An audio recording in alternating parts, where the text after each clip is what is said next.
शेतकऱ्यांना सर्वांनी मदत करावी, कोणी पर्यटन करू नये असं एकनाथ शिंदेंनी म्हटलंय। उद्धव ठाकरेंच्या दौऱ्यावरून शिंदेंनी नाव न घेता टीका केली आहे। उद्धव ठाकरे आज मराठवाड्यामधल्या शेतकऱ्यांच्या बांधावर जाणार आहेत। ठाकरेंचा लातूरपासून छत्रपती संभाजीनगरपर्यंत दौरा असेल अशी माहिती संजय राऊतांकडून देण्यात आली आहे। उद्धव ठाकरे माननीय शिवसेना पक्षप्रमुख आज लातूरपासून संभाजीनगरपर्यंत हा दौरा करत आहेत। समजून घेऊ आम्ही काय करता येईल, कसा आवाज उठवता येईल, सरकारला कसं धारेवर धरता येईल हे पाहू ना। विरोधी पक्षनेता हे लोकांनी ठेवला नाही का, तर तो हे प्रश्न विचारेल, शेतकऱ्यांचा आक्रोश विधानसभेत मांडेल।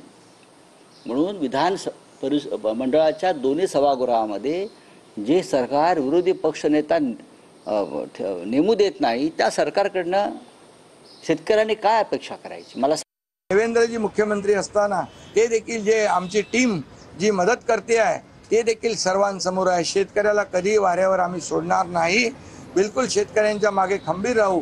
विरोधी पक्ष देखील जाऊ द्या, सगळ्यांनीच मदत केली पाहिजे, पण पूर परिस्थितीची पाहणी फक्त पूर परिस्थितीची पाहणी करणं, त्यांना मदत करणं, सगळ्यांनी सरळ हस्ते मदत केली पाहिजे, फक्त त्याचं पर्यटन करू नये एवढीच माझी इच्छा आहे।